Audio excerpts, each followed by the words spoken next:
அஸ்ஸலாமு அலைக்கும் வரஹ்மத்துல்லாஹி வபரகாத்துஹு. அன்பார்ந்த அனைத்து உறவுகளுக்கும் இனிய மதிய வணக்கம். குல் ஆம் அன்தும் ஹைர் தகப்பல்லா தாத்கும். அன்பார்ந்த உறவுகளே, இஸ்லாமியர் அல்லாதவர்களுக்கான ஒரு பதிவாக இந்த பதிவு இருக்கட்டும்.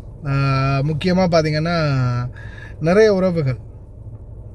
உறவுகள் வந்து இதை பற்றின ஒரு உண்மை என்ன அப்படின்றது தெரியாமல் சமூக வலைத்தளங்களில் ஒரு சில காட்சிகளில் சில வீடியோக்களில் இந்த ஈகை திருநாள், பக்ரீத் பண்டிகை, ஹஜ்ஜு பெருநாள், இதில் வந்து பார்த்திங்கன்னா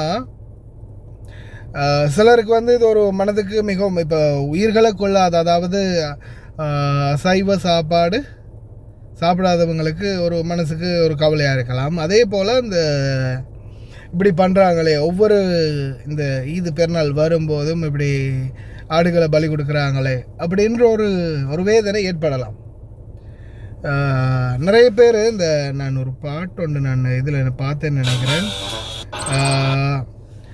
நீங்கள் வந்து இந்த பாட்டு கேட்டு இருந்தீங்கன்னா நாகூர் ஹனீஃபா அவர்களோட இந்த பாட்டிலேயே அதுக்கு நிறைய அர்த்தம் சொல்லியிருப்பார்.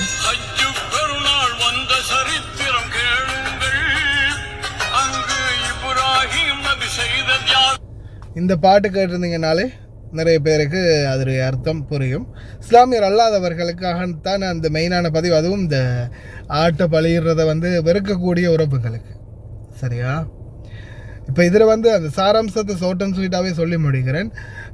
இப்ராஹிம் நபி, இறைவனுடைய நபிகள் ஒருத்தரான இப்ராஹிம் நபி வந்து தூங்கிட்டு இருக்கும்போது அவருடைய கனவில் ஒரு காட்சி தோணுது. அவருடைய மகன் இஸ்மாயிலை வந்து இறைவனுக்காக பலியிட வேண்டிய ஒரு காட்சி அவருடைய கனவில் தோணுது.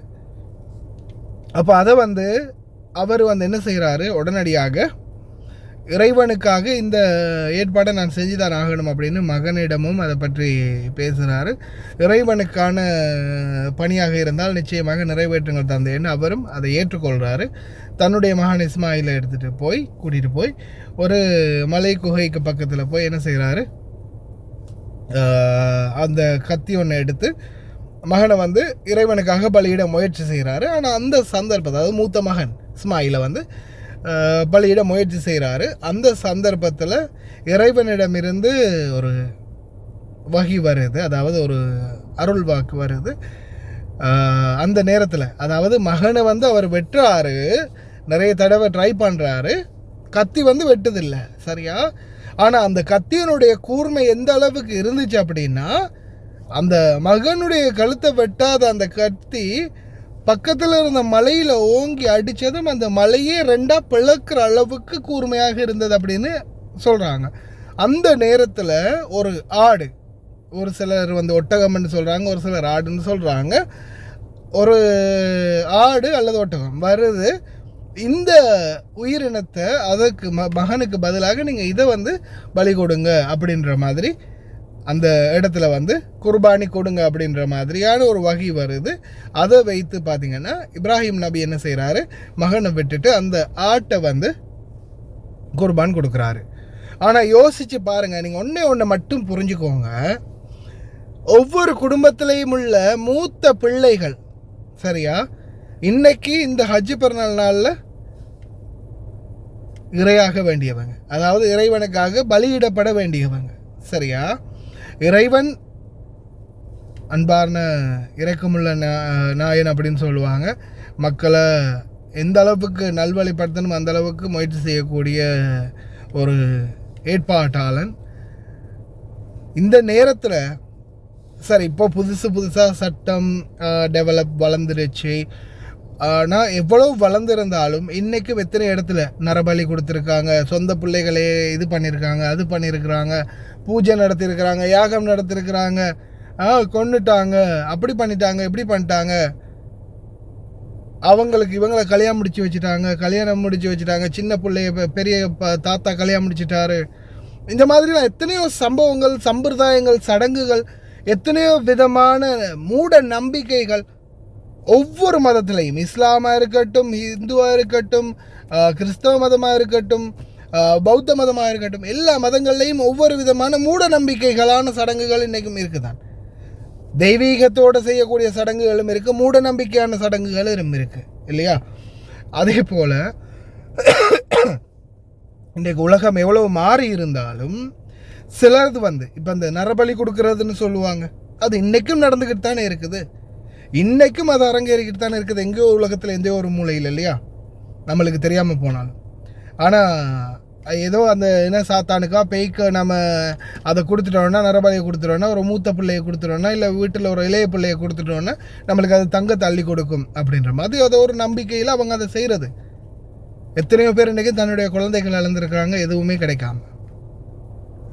ஆனால் அந்த நம்பிக்கை காலங்காலமாக சில இன்னைக்கு வரைக்கும் தொடர்ந்துக்கிட்டே இருக்குது. ஆனால் இன்றைக்கி யோசிச்சு பாருங்கள், இன்றைக்கி உலகமே மாறிட்டு எல்லாமே எல்லாமே சட்டம் எல்லாமே ஒவ்வொரு முறைமைக்கு வந்துடுச்சு.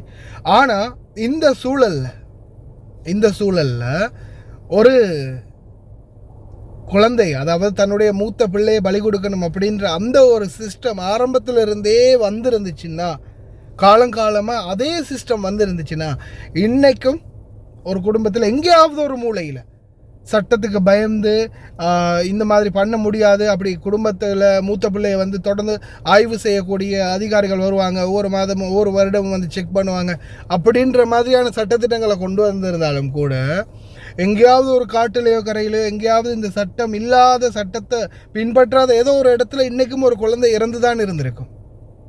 அந்த காலத்தில் அந்த இறைவனுடைய அந்த அருள் வாக்கு கிடைத்து அந்த ஆடு வரலன்னா, அந்த ஆடோ மாடோ ஒட்டகமோ வரலன்னா, அந்த இடத்துல அந்த மூத்த பிள்ளை பலியிட்டு இருந்தால் அது தொடர்ந்திருக்கும் காலங்காலமாக இன்னைக்கும் இல்லையா? ஆனால் இறைவனுடைய நாட்டத்தால் இன்னைக்கு ஒரு மனித உயிர் போக வேண்டிய இடத்துல இன்னைக்கு ஒரு மிருகத்துடைய உயிர் போகுது, அதுவும் பலருக்கும் உணவாக அமையுது. இந்த குர்பானி அப்படின்றது நீங்கள் சாதாரணமான பாமர மக்கள் இருக்கக்கூடிய ஊரில் போயிட்டு கொஞ்சம் கூட அந்த இப்போதைய காலத்தில் நீங்கள் விசாரித்து பாருங்கள். இன்றைக்கி 2026ஆம் ஆண்டு மே மாதம் 27 இல்லையா, நீங்கள் விசாரித்து பாருங்கள். இந்த டேட்டு இந்த நாளை வச்சு நீங்கள் விசாரித்து பாருங்கள். எத்தனையோ பேர் இன்றைக்கி 1 கிலோ கறி, அதாவது 1 கிலோ இல்லை, ஒரு அரை கிலோ கறி வாங்கி சாப்பிடக்கூடிய இயலாத நிலைமைக்கும் இன்றைக்கி எத்தனையோ குடும்பங்கள் இருக்குது. அந்த மாதிரி ஒரு குடும்பத்துக்கு ஒரு பார்சல் கறி கிடைக்குதுன்னு போது, அது ஒரு இறைச்சி கறியோ ஆட்டுக்கறியோ ஏதாவது ஒரு கறி கிடைக்கணும் போது அதுவும் அவங்களுக்கு ஒரு பெருமதியாக அமையுது. இறைவனுடைய நாட்டம், இறைவனுடைய நோக்கம் என்றைக்குமே மக்களை புண்படுத்துறதுக்காக இருக்காது, ஏதாவது ஒரு வகையில் நல்லதுக்காகத்தான் இருக்கும். இதுதான் ஒரு சோட்டான விளக்கம். இதில் இன்னும் தெளிவு போதாதுன்னா ஒன்றும் பண்ண முடியாது. என்னால் முடிஞ்சதை நான் உங்களுக்கு தெளிவுபடுத்திருக்கிறேன். அஸ்ஸலாமு அலைக்கும், வணக்கம்.